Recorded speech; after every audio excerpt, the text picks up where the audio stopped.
وعلى آله وصحبه أجمعين. أشهد أن لا إله إلا الله وحده لا شريك له، وأشهد أن محمدا عبده ورسوله الذي لا نبي بعده. اللهم صل على سيدنا محمد وعلى آله وصحبه أجمعين. أما بعد، فيا معاشر المسلمون اتقوا الله حق تقاته ولا تموتن إلا وأنتم مسلمون. Jemaah salat sunat Idul Adha yang dirahmati Allah Subhanahu wa taala. Pertama kali kita mengucapkan syukur kehadirat Allah atas segala limpahan rahmat dan nikmat yang Dia curahkan kepada kita. Berselawat kita kepada Rasulullah dengan lafaz Allahumma shalli ala Sayyidina Muhammad wa ala alihi Sayyidina Muhammad. Jemaah salat Idul Adha yang dirahmati Allah. Melalui mimbar ini saya berwasiat, mari kita meningkatkan keimanan dan ketakwaan kepada Allah Subhanahu wa taala. Dalam arti kata mengerjakan segala perintah Allah dan menjauhi segala larangannya. Jemaah salat sunat Idul Adha yang dirahmati Allah Subhanahu wa taala. Pada hari ini satu rasa syukur yang sangat dalam yang harus kita haturkan. Karena di pagi yang penuh berkah ini kita masih berikan satu waktu untuk melaksanakan penghambaan diri kepada Allah Subhanahu wa taala dalam rangka melaksanakan ibadah salat sunat Idul Adha. Di dalam salat sunat Idul Adha terkandung di dalamnya berbagai bentuk ibadah, termasuk adalah pelaksanaan kurban. Semua itu adalah rangkaian dari sebuah peristiwa Nabi Ibrahim alaihissalam, sehingga Nabi Ibrahim alaihissalam disebutkan namanya 4 kali di setiap tahiyat. Kama shallaita ala Ibrahim wa ala ali Ibrahim kama barakta ala Ibrahim wa ala ali Ibrahim.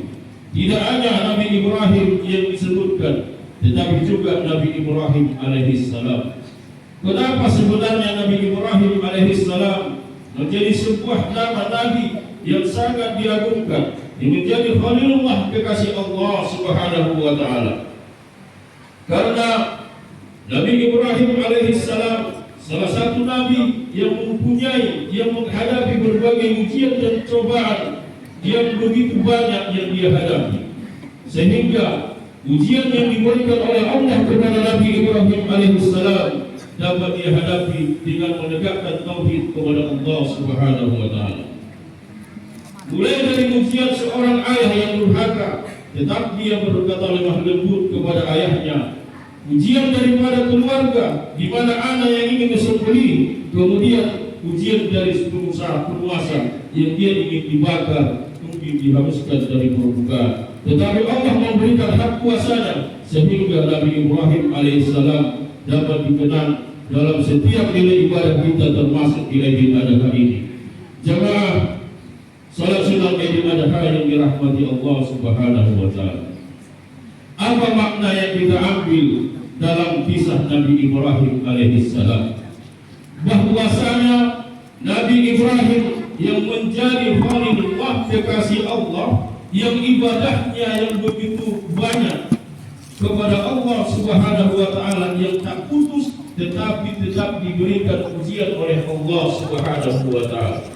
Maka kita yang hidup di dunia ini, selama kita masih hidup di dunia, maka Allah akan memberikan ujian dan cobaan. Baik dia beriman tak beriman, sujud atau tak sujud, bersedekah atau tak bersedekah, maka kita tetap dapat ujian dari Allah Subhanahu wa taala. Sebagaimana firman Allah di dalam surah Al-Ankabut, ahasiban nasa ayatul ayatulu amanna wa hum la yuftanun. Apakah manusia mengira bahwa mereka akan dibiarkan mereka berkata telah beriman sedang mereka belum diuji? Di dalam ayat 3, wa laqad fatanna alladziina min qablihim fala ya'lamanna Allaha alladziina shadaqu wa la ya'lamanna al-kadzibin. Sungguh kami benar-benar telah menguji orang-orang sebelum mereka. Allah pasti mengetahui orang-orang yang benar dan pasti mengetahui para pendusta. Jemaah salat Idul Adha yang dirahmati Allah Subhanahu wa taala. Artinya bagaimanapun kehidupan dunia ini kita tidak lepas daripada ujian dari Allah Subhanahu wa taala. Tetapi disinilah ukuran keimanan dan ketakwaan kita kepada Allah Subhanahu wa taala, sehingga dapat dinilai kita beriman atau tidak berimannya, bahkan dianggap kita sebagai orang yang munafik, sebagaimana diingatkan Allah di dalam surah Al-Fajr ayat 16. Bismillahirrahmanirrahim. Wa ammal insanu idza mabtalahu rabbuhu wa akramahu wa na'amahu fa yaqulu rabbi akramani.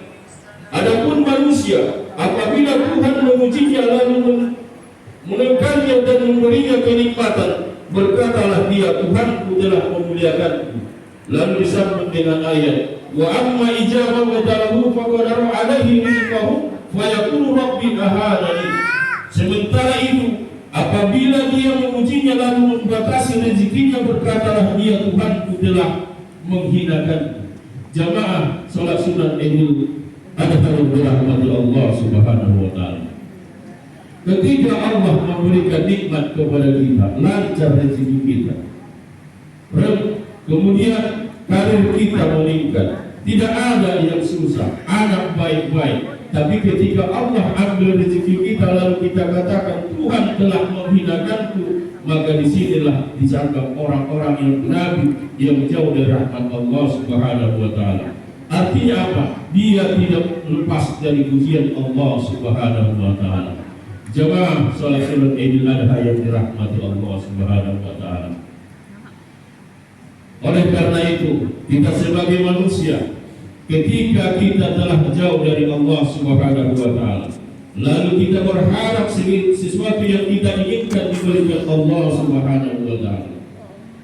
Di saat ujian datang, lalu kita bersujud kepada Allah hanya 1 hari, 2 hari, bahkan sebulan, lalu kita berharap apa yang kita inginkan diijabah oleh Allah Subhanahu wa taala.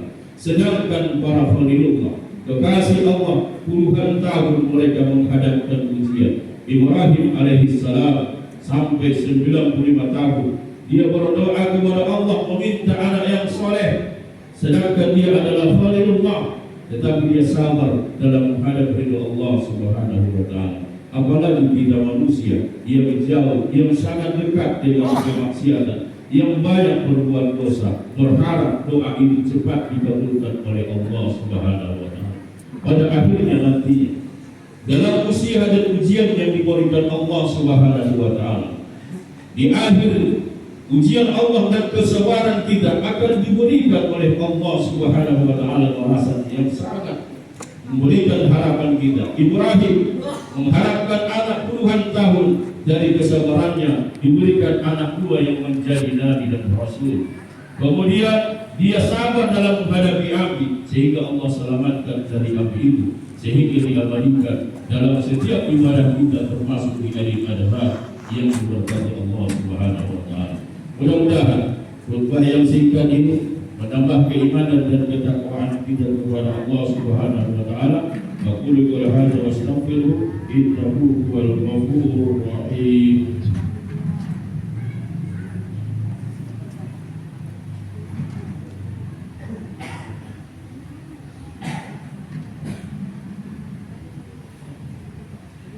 Allahu Akbar, Allahu Akbar, Allahu Akbar, Allahu Akbar, Allahu Akbar, Allahu Akbar, Allahu Akbar, Allahu Akbar kabira walhamdulillahi katsira wa subhanallahi bukratan wa asira. La ilaha illallah wallahu akbar, Allahu Akbar walillahil hamd. Alhamdulillahi ala ihsanil wa syukuri lahu ala taufiqihi wa imtinani. Wa asyhadu an la ilaha illallah wahdahu la syarika lah, wa asyhadu anna sayyidina Muhammadan abduhu wa rasuluhu da'ila ridwanihi. Allahumma salli ala sayyidina Muhammadin wa ala alihi wa sahbihi wa sallim tasliman katsiran. Amma ba'du, ayyuhan nasu ittaqullaha fima amara وانتهوا عما واعلموا ان الله امركم بامره بدايه نفسه وسن بالملائكه قدسه وقال تعالى ان الله وملائكته يصلون على النبي يا ايها الذين امنوا صلوا عليه وسلموا تسليما. Allahumma salli ala Sayyidina Muhammadin sallallahu alaihi wasallam wa ala alihi Sayyidina Muhammadin wa ala anbiya'ika wa rasulika wa malaikatil muqarrabin وارض اللهم عن الخلفاء الراشدين ابي بكر وعمر وعثمان وعلي وعن بقيه الصحابه والتابعين لهم باحسان الى يوم الدين وارض عنهم معهم برحمتك يا ارحم الراحمين.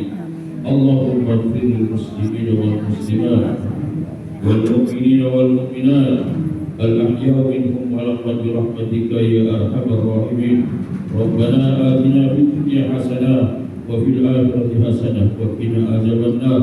عباد الله إن الله يأمركم بالعدل والإحسان وإيتاء ذي القربى وينهى عن الفحشاء والمنكر والبغي يعظكم لعلكم تذكرون واذكروا الله يذكركم واشكروا على نعمه بذكره ولذكر الله أكبر. السلام عليكم ورحمة الله وبركاته. Waalaikumsalam warahmatullahi wabarakatuh. Demikian pelaksanaan sholat Idul Adha.